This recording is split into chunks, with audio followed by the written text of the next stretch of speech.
হযরতে জিবরিল আমিন ইনি আল্লাহর নবীর পক্ষে প্রস্তাব দিলেন, ইয়া রাসূলুল্লাহ, ইয়া হাবিবাল্লাহ, আল্লাহ রাব্বুল আলামিন আমাকে জান্নাত থেকে প্রস্তাব পাঠিয়েছেন।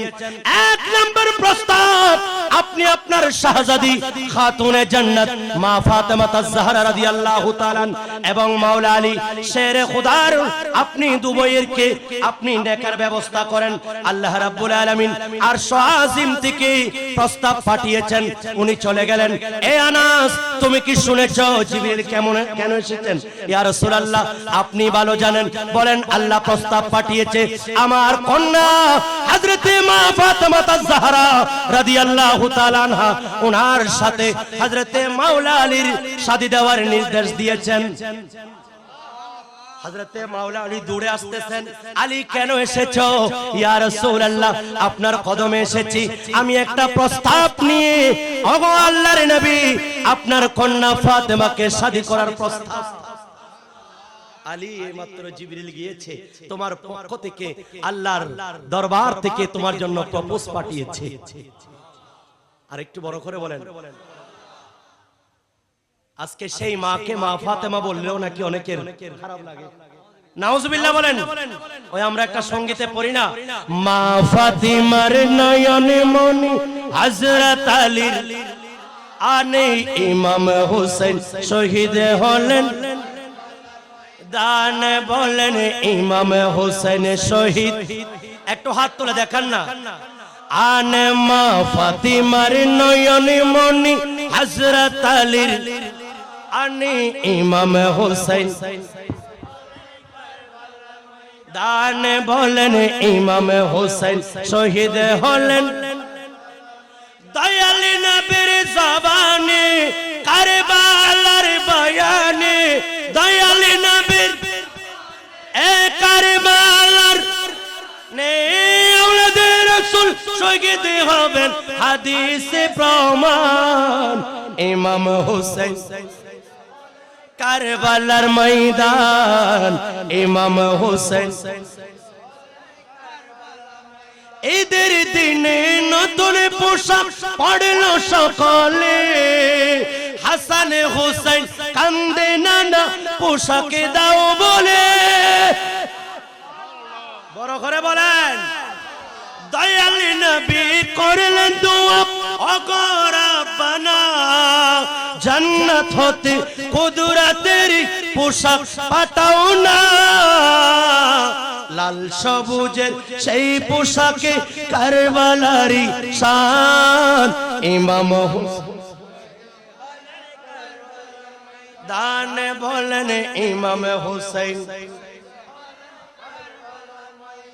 দয়াল নবীর জবানে কারবালার এই আওলাদে রাসূল শহীদ হবেন, হাদিসে প্রমাণ ইমাম। এ মা ফাতেমা, আমি চলে যাচ্ছি মদিনার বাজারে, তোমার জন্য আল্লাহর পক্ষ থেকে প্রস্তাব পাঠানো হয়েছে। ওগো আল্লাহর নবী, কি প্রস্তাব? এ মা ফাতেমা, আমার কলিজার টুকরা বেটি, তোমার সাথে মাওলা আলীর শাদীর প্রস্তাব। আল্লাহর নবী জিজ্ঞেস করলেন, তোমার মতামত কি? ও আব্বা জান, আপনার মর্জি যেমন। এমন সময় মদিনার বাজারে গেলেন, আল্লাহর নবী এক জোড়া পোশাক কিনে আম্মা জান খাতুনে জান্নাতকে দিলেন। এ খাতুনে জান্নাত, জান্নাতের রমণীদের সরদার, আমি আল্লাহর নবীর পক্ষ থেকে তোমার জন্য এই এক জোড়া পোশাক, আমার আলী যেই দিন দোলা সেজে আমার ঘরের মধ্যে আসবে, সেই সময় তুমি এই পোশাক পরে আমার আলীর ঘরে যাবে। এই পোশাক নিয়ে আল্লাহর নবীর বেটি হযরতে খাতুনে জান্নাত ইনি রেখে দিলেন। এমন সময় একজন ভিক্ষুক আসলেন। ওগো আল্লাহর নবীর আওলাদ, আহলে বাইত রাসূল, জান্নাতের ওয়ারিস, জান্নাতের রমণীদের সরদার, ওগো মা ফাতেমা, আপনার কাছে চলে আসলাম। ওগো কেন এসেছেন? একটা পুরাতন পোশাক দেন, যেহেতু এই দরবার থেকে যদি কেউ কালি চলে যায়, তাহলে পৃথিবীর আর কোন জায়গায় তার জন্য কোনো ভিক্ষা নাই। ওগো আহলে বাইত রাসূল, আপনাদের কাছে এসেছি, একটা মাত্র আমাকে পুরাতন পোশাক দেন। একটা পুরাতন পোশাক দিয়ে দিলেন। এমন সময় চলে যাচ্ছেন আম্মা জান খাতুনে জান্নাত ফাতেমা আয-জাহরা রাদিয়াল্লাহু তাআলা ওনার মনে পড়ে গেল আল্লাহর কোরআনের আয়াত লা তানালুল বিররা হাত্তা তুনফিকু মিম্মা তুহিব্বুন, তোমাদের প্রিয় বস্তু যতক্ষণ পর্যন্ত আল্লাহর রাস্তায় কুরবানি করবে না ততক্ষণ পর্যন্ত তোমরা কেউ পরিপূর্ণ পুণ্যবান হবে না। আর একটু বড় করে বলেন, বলেন দাঁড়ান দাঁড়ান, ওই পোশাক নয়, আমার আব্বাজান সৈয়দুল মুরসালিন আমার শাদীর জন্য এক জোড়া পোশাক আমাকে উপহার দিয়েছেন, সেজন্য আমি ওই পোশাক আপনাকে দিয়ে দিচ্ছি। দিয়ে দিলেন বিবাহের দিন আল্লাহর নবী রাহমাতুল লিল আলামিন। এমন সময় বিবাহের প্রস্তাব এবং কবুল উভয়টার সামনাসামনি হলো। এমন সময় হযরতে জিবরিল আমিন তাশরীফ আনলেন। ইয়া রাসূলুল্লাহ, ইয়া হাবিবাল্লাহ, আল্লাহ রাব্বুল আলামিনের পক্ষ থেকে আপনাকে এবং খাতুনে জান্নাত মা ফাতেমাকে সালাম দেওয়া হয়েছে। ইয়া রাসূলুল্লাহ, ইয়া হাবিবাল্লাহ, আল্লাহর পক্ষ থেকে জান্নাত থেকে এক জোড়া পোশাক আপনার কন্যা ফাতেমার জন্য পাঠিয়েছেন। আল্লাহর পক্ষ থেকে হাদিয়া নিয়ে এসেছি, দিয়ে দিলেন। রাসূল পাক সাল্লাল্লাহু আলাইহি ওয়াসাল্লাম খুতবা পড়লেন, মাঝখানে আদ্য এবং সম্পন্ন হলো। এইবার মাওলা আলী, আমার মা বোনরা ভাইরা আমার বাবারা একটু খেয়াল করেন, আল্লাহর নবী রাহমাতুল লিল আলামিন এক পাশে মাওলা আলীকে নিলেন, আরেক পাশে মা ফাতেমা আয-জাহরাকে নিলেন। আল্লাহর নবী চোখের পানি ছেড়ে দিয়েছেন। একজন বাবা জানেন, একজন আদরের সন্তানকে বিয়ে দেওয়ার সময় যেই মেয়েটাকে লালন পালন করেছি, এত বড় করেছি, যেই মেয়ে আমি আসার আগে আগে আমার খোঁজ খবর নিত, যেই মেয়ে আমাকে পানির ব্যবস্থা করত, ওযু করিয়ে দিত, আমি আব্বার খেদমত করত, আজকে আমি আরেকটা পরিচিত ঘরের মধ্যে দিয়ে দিচ্ছি। এমন সময় বাবার চোখের পানি ছেড়ে দেন। আল্লাহর নবী সৈয়দুল মুরসালিন চোখের পানি ছেড়ে দিলেন। একবার মাওলা আলীর দিকে তাকাই, একবার হযরতে ফাতেমার দিকে তাকাই। যেহেতু বিবাহ সম্পন্ন করবেন, আল্লাহর নবী বলেন আমার ফাতেমা আমার ঘরে জন্ম, সেজন্য ফাতেমার ওলি অভিভাবক আমি, আলী তোমার অভিভাবককে। এমন সময় জিবরিল আমিন বললেন, ইয়া রাসূলুল্লাহ, আল্লাহর পক্ষ থেকে জানানো হচ্ছে যেহেতু আপনার বেটি ফাতেমা আপনার ঘরে জন্মগ্রহণ করার কারণে আপনি তাকে অভিভাবক হিসাবে মনোনীত হয়েছেন। ওগো আল্লাহর নবী, হযরতে মাওলা আলীর জন্ম যেহেতু আল্লাহর ঘর খানে কাবায়, সেজন্য আল্লাহ নিজেই মাওলা আলীর অভিভাবক। চিৎকার দিয়ে বলুন আল্লাহু আকবার।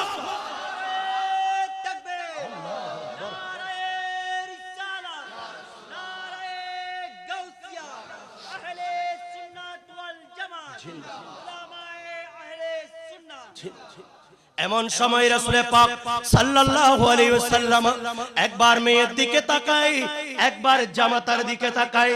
এবার বলতেছেন আল্লাহর নবী, এ আলী শোনো, এ আমার কলিজার টুকরা ফাতেমা,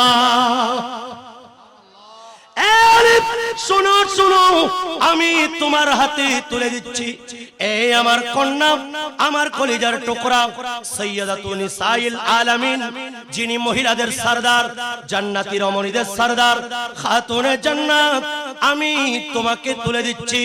এ আলী শোনো, আমার কলিজার টুকরা, এ ফাতেমা আমার শরীরের অংশ, সুতরাং কখনো আমার ফাতেমা যদি কষ্ট পায়, অনুরূপ মনে রেখো আমার ফাতেমা নয় বরং আমি নবী কষ্ট পাবো। সুবহানাল্লাহ। এমন সময় আল্লাহর নবী রাহমাতুল লিল আলামিন আম্মা জান ফাতেমাকে তুলে দিচ্ছেন, আর এক পাশে মাওলা আলী। ওগো আম্মা ফাতেমা শোনো, এ আমার আলী, এ আমার চাচাতো ভাই, আজকে থেকে নতুন সম্পর্ক, এই আমার জামাতা, আমি আলীর হাতে তোমাকে তুলে দিচ্ছি। এ মা শোনো, আমি তোমাকে সাবধান করে দিচ্ছি, যেহেতু আলীর অভিভাবক স্বয়ং রব্বুল আলামিন কখনো যদি তোমার কথাবার্তা চালচলন আচার আচরণে আমার আলী কষ্ট পায়, মূলত আলী নয় স্বয়ং আল্লাহ কষ্ট পাবে। নাউজুবিল্লাহ। এমন সময় এমন ভাবে সংসার করছেন আম্মা জান ফাতেমা তাজহারা মাওলা আলী। যখন মাওলা আলী ঘরের মধ্যে আসতেন, আম্মা জান ফাতেমা রাদিয়াল্লাহু তাআলা এমন ভাবে ঘর সংসার করতেন, এমন ভাবে কথা বলতেন যাতে আলী কষ্ট না পায়। আলী কষ্ট পেলে আল্লাহ কষ্ট পান, সেজন্য মাওলা আলী যখন প্রবেশ করেন এমন ভাবে আম্মা জান ফাতেমা তাজহারার সাথে কথা বলেন যেভাবে যেহেতু উনি যাতে কষ্ট না পায়, কারণ খাতুনে জান্নাত কষ্ট পেলে আল্লাহর নবী কষ্ট পাবেন। আচ্ছা, এই পদ্ধতিতে যদি আমাদের সমাজে দাম্পত্য জীবন সুখী শুরু হয়, এভাবে যদি আমাদের বৈবাহিক জীবন চলে, আচ্ছা সেই ঘরের মধ্যে কি কখনো তালাক থাকবে? কখনো ডিভোর্স থাকবে? কখনো অশান্তি থাকবে? আল্লাহর নবীর আদর্শগুলি আম্মা জান খাতুনে জান্নাত, এই আমরা উম্মতদেরকে শিক্ষা দেওয়ার জন্য, আমাদের জীবনের গুনাহ মাফ চাওয়ার জন্য রাসূল পাক সাল্লাল্লাহু আলাইহি ওয়াসাল্লাম ওনার আহলে বাইত এবং হুজুর গাউসে পাককে রেখে গেছেন।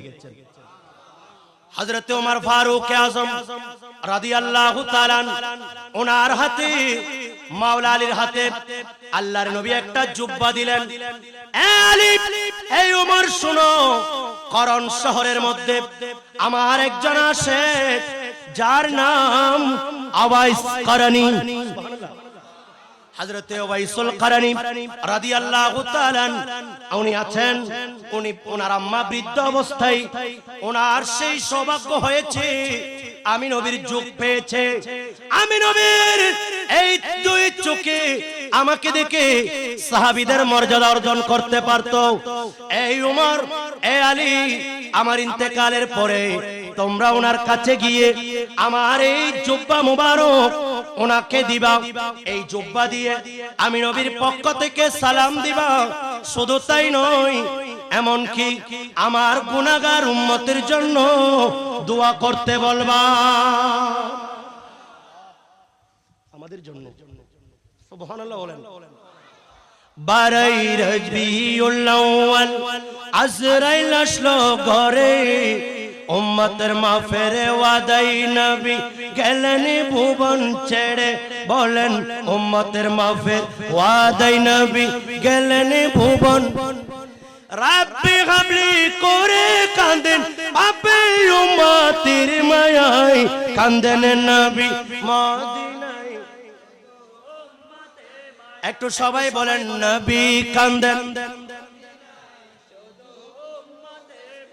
দরুদ পড়ে সবাই নবীকে সালাম জানাই, কাঁদেন নবী। আই নবী কাঁদেন মদিনায় শুধু।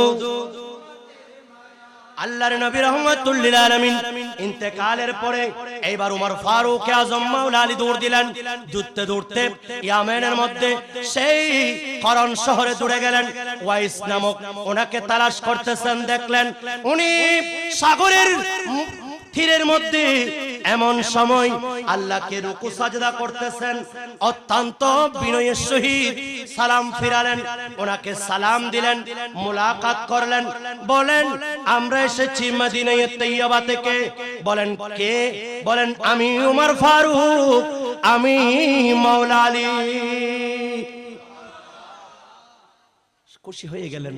আরে আপনারা তো রাসূল পাকের সেই যুগ থেকে আসতেছেন, যার কারণে উনি তাবির মর্যাদা পেয়েছেন। সাহাবীকে দেখেছেন, বলেন কেন এসেছেন? বলেন রাহমাতুল লিল আলামিন আপনাকে সালাম দিয়েছে। শাইতানির রাজিম।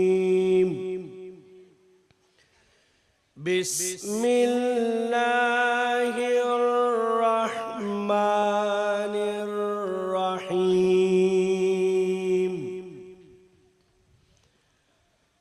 আলহামদুলিল্লাহি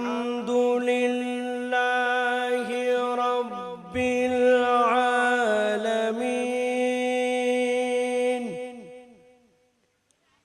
ওয়াল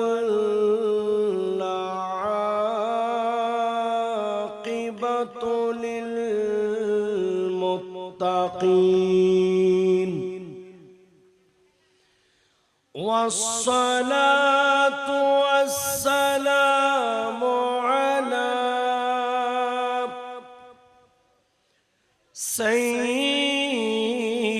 سيدنا محمد صلى الله تعالى عليه وسلم صاحب الحجة والبرهان وعلى آله وصحبه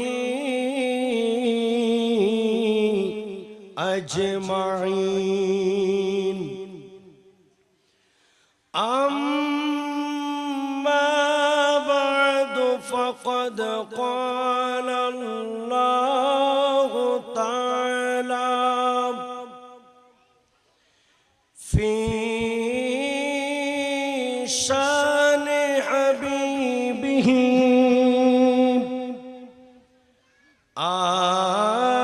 آمرا ومخبرا إن الله وملائكته يصلون على النبي يا أيها الذين آمنوا صلوا عليه وسلموا تسليما صلى الله على وآله وصحبه اللهم صل على سيدنا مولانا محمد وعلى آله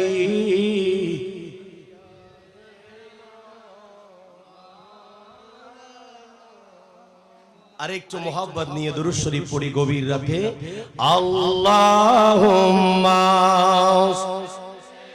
মাশাআল্লাহ সাইয়্যিদিনা মুহাম্মদ ওয়া আলা আলিহি মাশাআল্লাহ दिल पर गम ने फिर लगाया ज़ख़म क़रीब या रसूल दर्दों में अब हद से गुज़री बेक़रारी या रसूल अल्लाहुम्मा सय्यिदिना मुहम्मद व अला आलिहि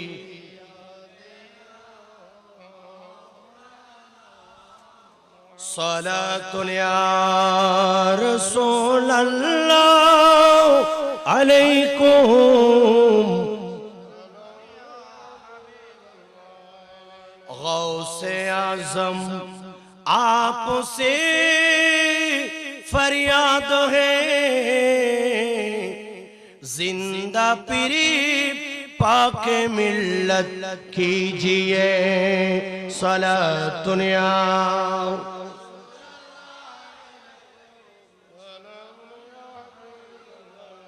खुदा की रज़ा चाह है तागे दुआ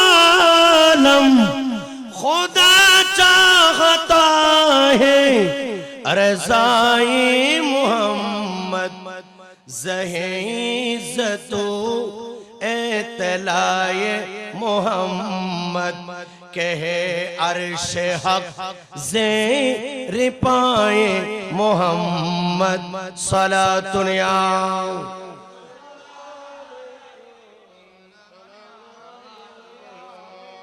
এবার বলেন আজকে গাউসে পাকের এই নুরানি মজলিস পে কারা কারা খুশি হাত তুলেন? আল্লাহ এই হাতগুলোকে কবুল করুক, আমিন। এবং হুজুর গাউসে পাক শাহিন শাহ বাগদাদের একটা বেলায়েতের তাওয়াজ্জু আমাদের তাকদীরে নসিব করুক। বড় করে বলেন। আমরা এই গভীর রাতে জিকিরুল আম্বিয়া শুনেছি, জিকিরুস সালিহিন আউলিয়া ইকরামের জিকির যদি করি আমাদের জীবনের গুনাহ মাফ হবে। আপনাদের কি সেই বিশ্বাস আছে? সবাই বলেন ইয়া গাউসে আজম দস্তগি। সবাই বলেন গাউসে আজম কা। আরে একটু মোহাব্বতে বলেন গাউসে আজম কা। रब ने बनाया है कुछ ऐसा, रब ने बनाया है कुछ ऐसा, रुतबा गौसे आज़म का, रुतबा गौसे। একটা জবান বন্ধ থাকবে না, সবাই আমরা চিৎকার দিয়ে হুজুর গাউসে পাকের নাম মুবারক সবাই চিৎকার করে করে বলবো গাউসে আজম কা বলেন রুতবা গাউসে। रब ने बनाया है कुछ ऐसा, रुतबा गौसे आज़म का, रुतबा गौसे। जिन्नो बशर की लब पे सजा है, जिन्नो बशर की लब पे सजा है, खुतबा गौसे आज़म का, आज़म का खुतबा गौसे। আরেকটু বড় করে বলেন না সুবহানাল্লাহ। যার জিকির আমরা করছি ওনার জিকিরের মধ্যে সকল উম্মতে মুহাম্মাদি এবং বিশেষ করে জিনদের মুখেও সেই গাউসে আজমের জিকির চলছে। আরেকটু বড় করে বলেন সুবহানাল্লাহ। একটু বলেন রুতবা গাউসে खुतबा गौसे। जितने वली आए हैं जहां में सबके अहले शान है, सबके अहले शान है। हर वलियों की गर्दन पे है, हर वलियों की गर्दन पे है, और वलियों की गर्दन पे है तलवा गौसे आज़म का, तलवा माशाअल्लाह। बोलन तलवा गौसे। जितने वली आए हैं जहां